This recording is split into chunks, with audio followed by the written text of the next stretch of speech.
Greet you all students of MA Final. This is paper 4th, Unit C. We have been discussing R. Parthasarthi's famous poem Exile and the second part of Exile. The title is Through Holes in a Wall, and this is a conclusive part of the poem. Now we come to know about the significance of own roots. Mind you, students. As we discussed earlier, symbolical significance of various images and that are really very important from the point of view of examination. Now, the poet here highlights the significance of roots. Earlier we discussed the important image of tree, and the poet he has used the metaphor of tree, and language is tree, and we discussed this point in much detail earlier. Because language, it is tree. What is the reason behind it? Because it is very caring, loving, compassionate, supportive, being concerned. But the idea underlying is that it flourishes in native language only. Yes, this is the focal point. And this language in our country, it becomes very expressive, suggestive, and with lot of love and the bondings, affinity in our country. But what happens in when the poet he depicts his state of mind as an immigrant? The meaning of immigrant, when somebody settles in other country, or just lives there for certain period, maybe say temporarily or permanently, that no issue. But the idea here, the notion of immigration here, immigrant. So this is the point here, and therefore the poet has used these say various vivid images and metaphorical significance of that. Now, in conclusive part, students, mind you, here we have discussed the point that the realization of the poet's mistake as he tried to imitate, copy English manners and lifestyle. So it must be clear to you the realization, and due to his bitter experiences in the basement flat over there in England. Okay, is that clear? So this is we are almost towards the conclusive part of that. Now another point is that focus on own language, as I have just pointed out. And what is the reason? Mind you, it is supportive, but see, you must comprehend the point that it loses its pristine freshness in other country. This is the pivotal point that poet wants to focus.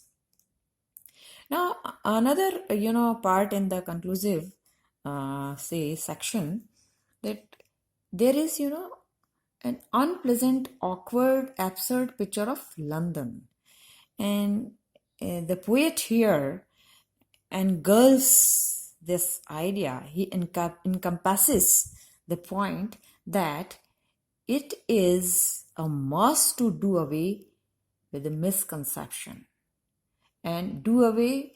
What is the misconception? That London is so beautiful city and all that. It is his a sort of contemptuous expression. Yeah, here I'm reminded of one important point. Say there is some kind of contextualization of this poem. It's not in a way generalization.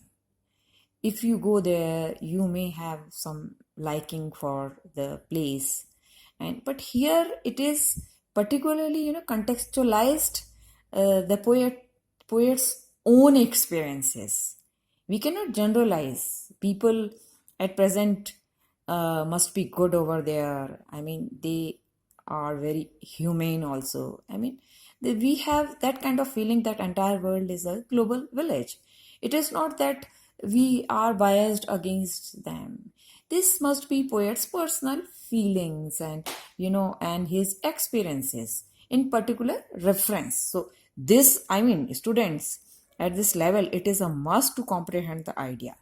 Otherwise, we cannot say that somebody is biased against them, because this is just say the period, particular period. And as you know, this in the period of 60, 63, 1960, 64. So this is we can say post independence period. And prior to that we have this kind of depiction that poet he himself has highlighted. So it must be clear to you that we cannot generalize the point. So in English literature, in any literary piece, in a work of art, there must be some kind of contextualization, some references, and some his own personal experiences. This is what here. And that's why he says some unpleasant and awkward absurd picture of London. And he also has pointed out that dirty children and see overcrowded places. And this is so because his own bitter experiences over there. And if somebody goes to there, he or she may like the place. So this is his view, and particular at that time. So time is also very important dominating factor. It's not that say in even in present time, or say in future. So this is contemporary time. And because of that kind of mindset of Britishers at that time, it's not it's not applied to the present time, or say any other time particular. So this must be clear to you, students. So unpleasant picture, that kind of it's a that it's not according to our Parthasarathi, it's a beautiful city, because he actually stayed there in basement. So it is his view in that way, okay. And he had to face a struggle and hardship at that time. And then he has also here pointed out adverse attitude of Britishers. Now see, when I talked about the conclusive part, see here we have say depiction of these names of European and English imperialist. Okay, so who are these imperialists whose statues in London keep alive their memory? Diagammas, here we have diagammas and Clives and duplexes. This is what here Parthasarathi has mentioned these names. Now what is the reason? Try to comprehend this idea. What is the reason? Now the statues of these European empire builders, imperialists, colonizers are reminiscent of their dominance over other countries. Okay, and an imposition of slavery and their cruel attitude. So this is the reason, Parthasarathi, he has expressed his adverse opinion. It is in a way, as I told you earlier, his contemptuous expression regarding this. What is the reason? Because they were colonizers at that time, and their dominance over other countries. So this is the reason. And see, we have a depiction of these empires. Okay, and then Westminster Bridge. See, have a look here. Here and he has also pointed out Westminster Bridge. I mean, this is the depiction, the famous bridge which stands over river Thames. And see, this famous river, it passes through the city of London. So that kind of picture we have here. And he also, the shadow. Now see the impact of these statues, and the Britishers, they really worship these empire builders and see these imperialists just like god and goddesses. So here we have also, shadow of Queen Victoria. It loomed large over there. So this is the part in which the poet, he at that time he must be perceiving that, and he must have observed all these, that how the mindset of Britishers, they were so influenced by, and rather they have been influenced by these so-called god and goddesses and their dominance. And but the poet, in fact, the poet is biased against them. What is the reason? Because of their dominance. This at that particular time, this is just post independence period at that time, and it is a fact in history. That's why historical perspective of the poem, you must understand this point. So this is the prominent point here, particular in this conclusive part. An imposition of slavery and their cruel attitude regarding others, especially immigrants. At the time when the poet, he stayed over there in his basement flat. So the point is that now the poet has here summed up this poem with the idea of, see, night, which is followed by the dawn. See, so night disappeared and day dawned. This is the routine he must have observed over there. The hustle and bustle, the busy life of London, and the noises everywhere, and which remained silent in night and reappeared. So this kind of cycle which is going on, and the poet, he becomes philosophical. See, I will look important points, students. So here it must be clear to you that we have the picture, all this point wise. This is important for you from the point of examination, also for your, say, better understanding. It must be intelligible, and see the significance. So what are important points here? Yes, here the pivotal point is the poet, he has realized the significance of roots, his native place, Tamil Nadu. Okay, and at the same time, the realization, this realization also, or rather, he regrets that it was his blunder in a way. That, and what was his mistake? That he was crazy after English manners, lifestyle, and language. And this was his experience at that time. Okay, so these are certain points, and focus on the language also. I mean, this is very important point, because metaphor of language is very important.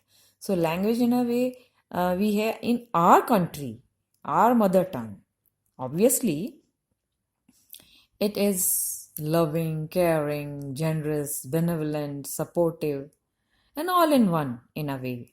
So in positive way, constructive way, creative way, and very productive, dynamic, and it is fruitful and beneficial to us. So you must have deeper understanding of that. So, but another point is that the language, this native language, mother tongue, it loses its pristine freshness. So this is the point in other country. And what is here particular reference? The other country, England. Okay, fine. Is that clear? And then here, unpleasant, awkward picture that he has here depicted. And what is here important? Do away with the misconception that it is so beautiful and so, fascinating kind of, depiction. We must do away with this misconception. And the final concluding part, in which the statue of European empires and builders and Queen Victoria, imperialist and all that, and he has depicted the Westminster Bridge also. So this is the picture of London city, and the impact of statues, on the mindset of people. As soon as you perceive the picture, oh, you would be greatly impressed But the poets here intention is different, because as it must be clear to you, it is conspicuous to you that it is his contemptuous expression that these imperialists, their dominance and yes over the other countries and imposition of slavery. So this is the reason that their adverse attitude towards immigrants, and I mean these Britishers, such superiority complex. And see, you must remember the point in which he pointed out that how they were treated, I mean humiliated. This is a feeling of humiliation when they used to call them colored and all that, so this is imposition of slavery. And then finally the final part in which we have the depiction of night and symbolical significance of night and the dawn. Yes, because this poem is another, this exile particular poem, it is followed by his another poem, Trial, in which entire poem is, in a way, it is written on the significance of love. But now another part of exile we will discuss. It is, yes, another part which is 8th part, which is also prescribed in your syllabus. And what is the title of this poem? A Grey Sky Oppresses the Eyes. Now, this is, students, mind you, this is the 8th poem from Exile section. This is. And this poem, it signifies the poet's minute observation of the city of Calcutta. Okay, now switching over. Yes, this point you must comprehend. Now the scene is absolutely changed. The poet's here, his experiences, particularly in the city of Calcutta in India. Okay, and here again, our Parthasarathy, he has become very popular for, say, depicting vivid images. So here we have, this is another poem. I mean, Grey Sky Oppresses the Eyes. The title itself is suggestive. And the poet's minute observation, this is spectacular.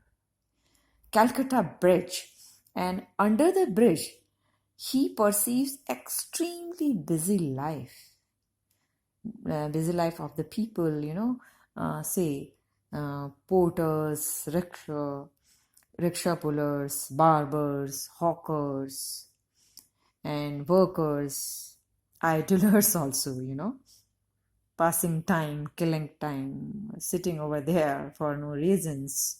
So this is his, minute observation, depiction of spectacular, the scene in Calcutta. Is that clear? And fortune tellers also he has depicted. See his depiction, which is very emphatic here because of the vivid images again. So now, see, sky gray. We have different shades in a sky. So this is symbolical significance of gray sky. We have aquamarine color. We have blue color and different greenish blue, aquamarine and all that. This is sky, but particular gray skies, some kind of oppression. The poet here highlights his mindset, which is depressive, very gloomy. The reason behind it, yes, which is what he is going to point out here. What is the reason behind it? That the sky is so, kind of, as if some pressure on his mind because of the busy life. The people, they are running after different pursuits. The materialism, everywhere, materialistic pursuit. But they are helpless. I mean, these poor people, no other option. Everybody has to earn money for the survival in this world, in this particular city. This is what poet has pointed out. And therefore, we have now, see, we have again, Nana, the poet, he's fond of certain images. And see, Parthasarathi is fond of tree all the time. And different, we have connotation of the word tree. And sometimes we have, and he has also pointed out the city in which, on the one hand, he has depicted Calcutta Bridge, and under the bridge, this scene, the busy life is going on, and the people, they are roaming here and there, and they must be busy, and there are different tasks, respective works assigned to them. So this is what I have just mentioned, as it is, there it is depicted by R. Parthasarathi. Hawkers, idlers, workers, and fortune tellers. Okay, is that clear? And then, say, in another part of this poem, the poet has pointed out here a pale diamond. See the image of diamond on the paradox in that. It is so bright. It shines very brightly, obviously, diamond. But here, metaphor of this, pale diamond, because it loses its freshness and brightness. Therefore, it becomes pale yellow. Okay, is that clear? In the what? See the reflection of that bridge. It is, it just this reflection and the water, which becomes so pale, without luster, without brightness. And the trees, big, all this kind of, see the minute observation of this is spectacular. You can very well imagine. This is the, importance of images. You have some mental picture you build in your mind, and you would have better understanding. Okay.